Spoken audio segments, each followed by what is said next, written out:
That leaves us about 3 cents to go. How about some licorice? I don't like licorice. How much is that? Yeah, let's see. I'll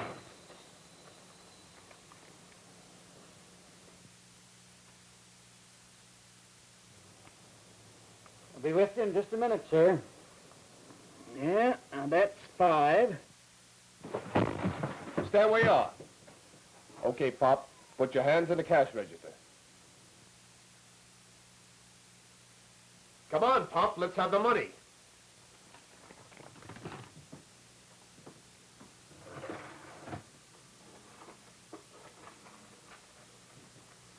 It's only $14, but there's a little change.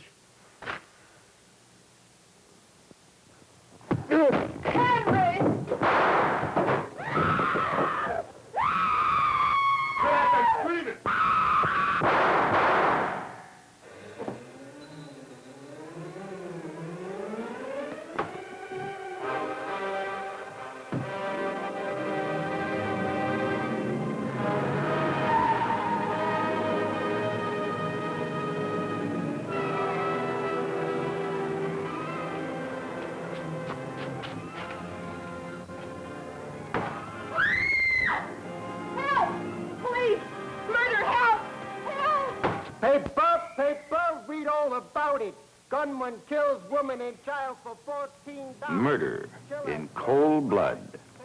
A crime that makes headlines, brings public indignation, and that means action. For when public indignation demands it, the killer is caught.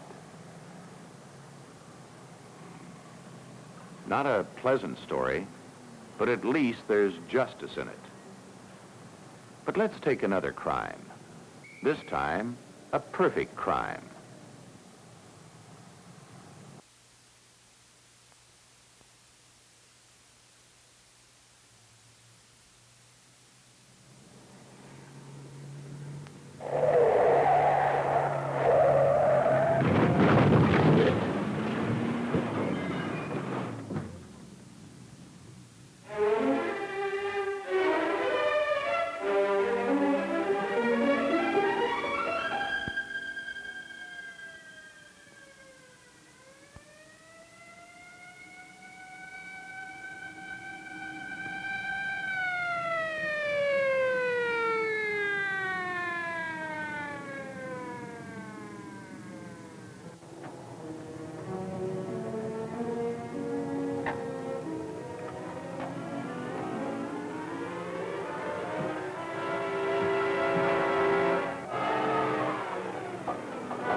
I think this one's gonna live. He's the one I feel sorry for when he finds out his wife and kid are killed in the accident. An accident?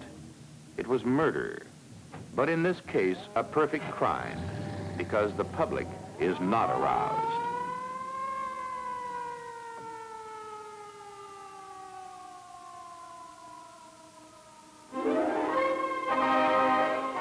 The public takes this for granted. This is something that happens every day. That's what makes this the perfect crime. The killer won't be caught because nobody demands he be caught. Nobody seems to care who's guilty. How about you? Would you take time to investigate, to look at the evidence?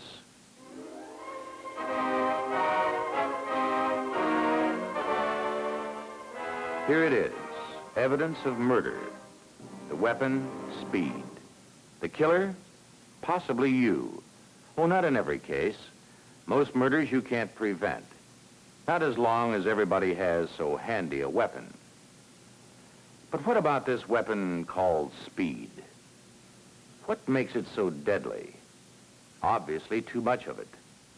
But what determines how much is too much? Many things. Take a stretch of road. Speed limit, 55 miles per hour. Of course, it could be anything, 25, 35, but since this is a pretty good stretch of road, let's say it's 55. This good citizen is doing 85. That may or may not be a deadly speed. But because 85 is faster than 55, at least it's illegal. But figures are tricky. This weapon called speed can change. Safe speed here, 55. Add a little rain, and 55 miles an hour can kill. The limit of safety drops to 45, or perhaps 25. So it's possible to obey the law, observe the speed limit, avoid getting arrested, but still commit murder.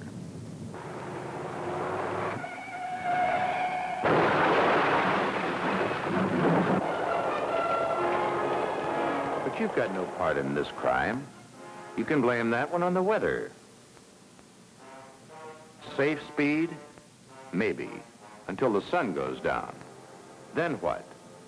Then the reach of a pair of headlights governs the deadliness of speed. The safe speed limit of 6 hours ago can now limit the length of human lives.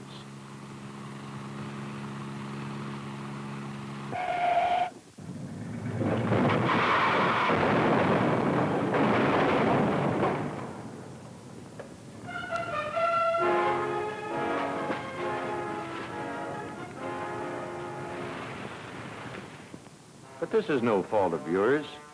No one blames you because it gets dark at night. Another case.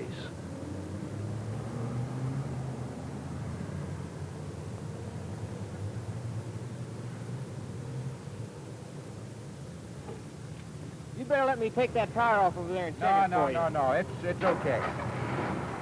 Law-abiding citizen. A man who observes posted speed limits faithfully. But posted speeds are for cars that can be guided and controlled. 0 is the only safe speed for the car that suddenly runs wild.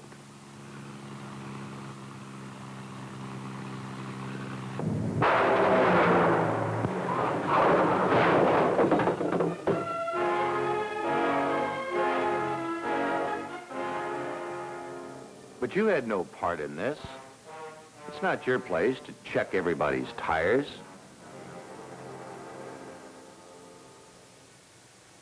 Many things can turn speed into a lethal weapon. Among others, alcohol, a liquid that posts its own speed limit.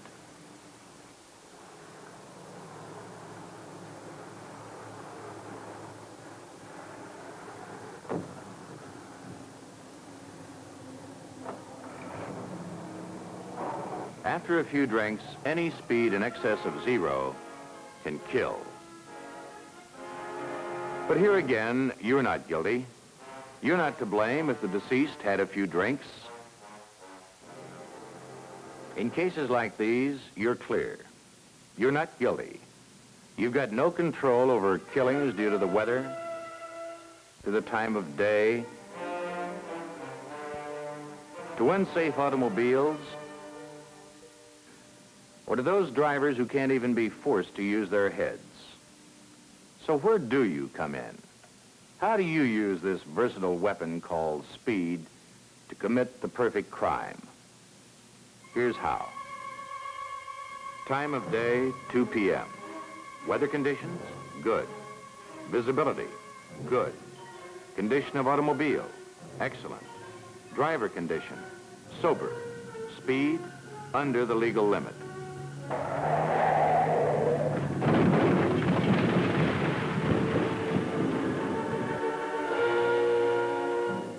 Murder, and a perfect crime. It's impossible to prove you guilty. Nobody will blame you for too sharp a turn, too narrow a slab, too soft a shoulder, too dead.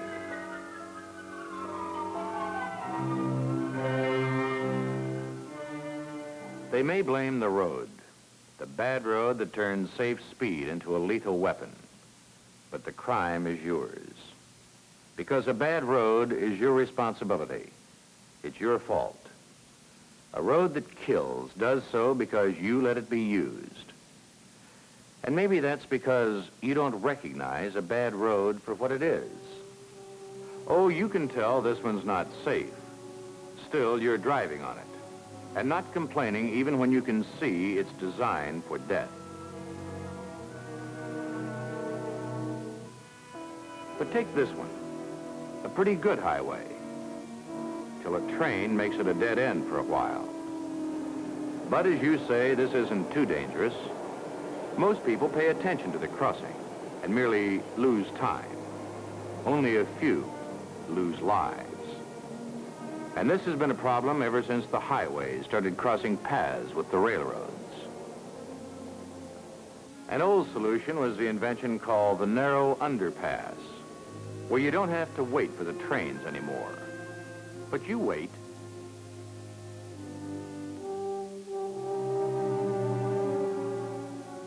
And as you say, highways sometimes have to cross each other. It's regrettable, of course, that crossing this way condemns so many to die. And this, too, will kill you. You or somebody else. Narrow bridge. Miles and miles of good road can turn bad because of this deadly bottleneck.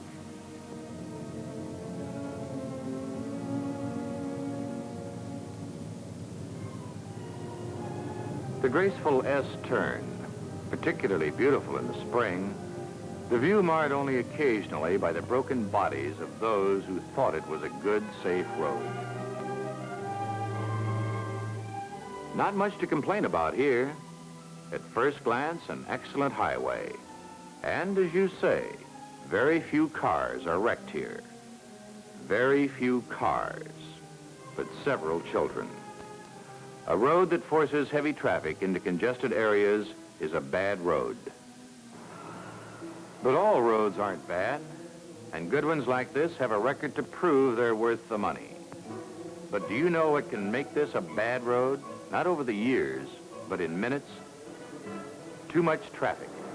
More cars than the road was designed to handle makes a bad road. So maybe the big superhighways alone can't solve our perfect crimes. They've got to be backed up by a whole network of good roads. Not only expressways and throughways, but also wide two-laners with good shoulders.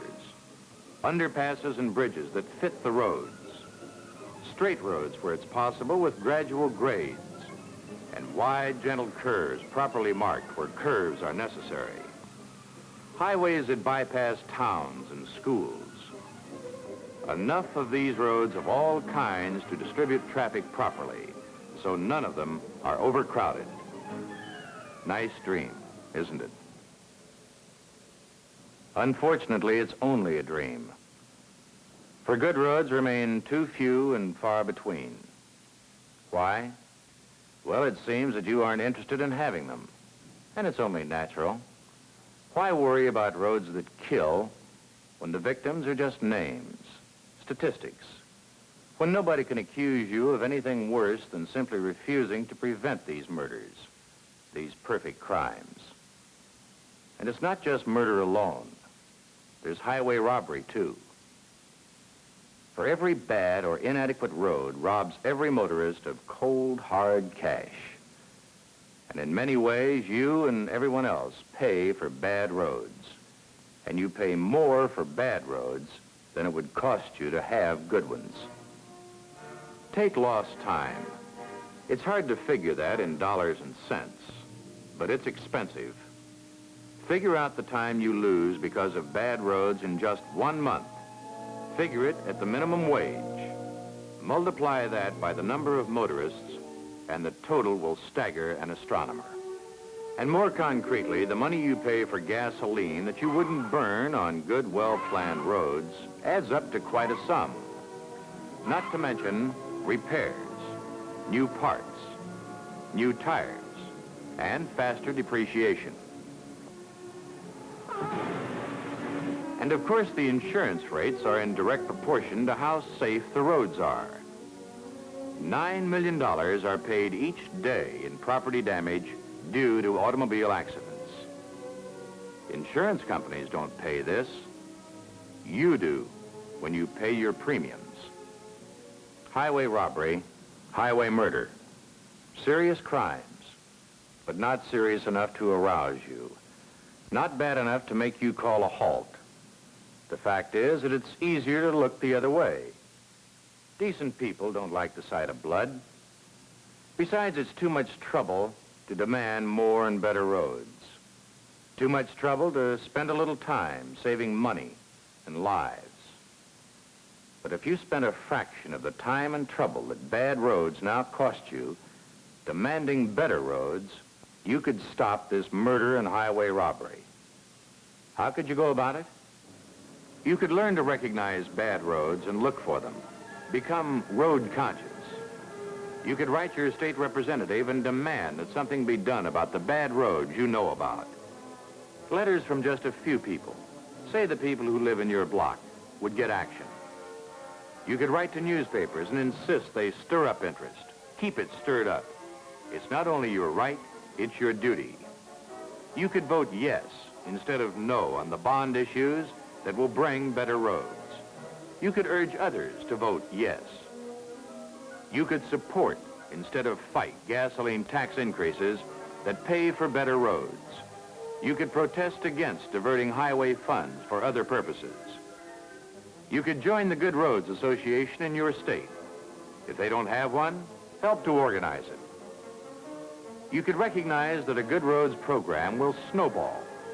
The better some roads become, the worse the others appear, and the more the public will insist on improvement. And you could realize that the plans have already been laid, that the highway engineers are ready to go, just waiting for that word from you. But you won't give that word. It's too much trouble, and you don't quite care. Well, good road projects are going on, but not enough of them. Not enough to keep up with the traffic rate or the death rate. And from your standpoint, a source of irritation, grounds for complaint. Detour. It'll slow you down. It's a nuisance. You won't realize that the minute you lose now will save you hours in the future. You won't realize that some inconvenience now will keep people alive later on. You won't quite believe that. You won't face the fact that roads can kill, and that when they do, you share the responsibility for failing to make them safe. You share the guilt of murder. Your motive? Indifference, lack of concern.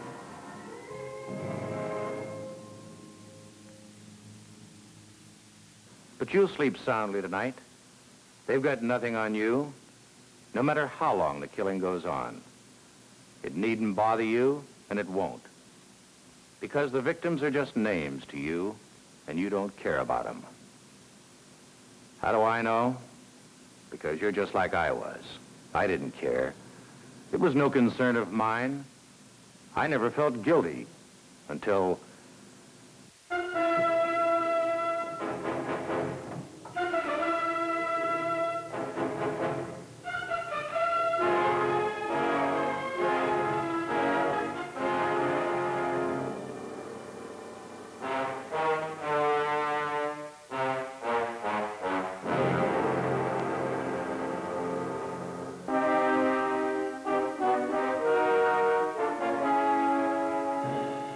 Yeah, that's me. That's why I can talk. My wife and daughter died on a bad road. I killed them. You helped. But what good's a confession now?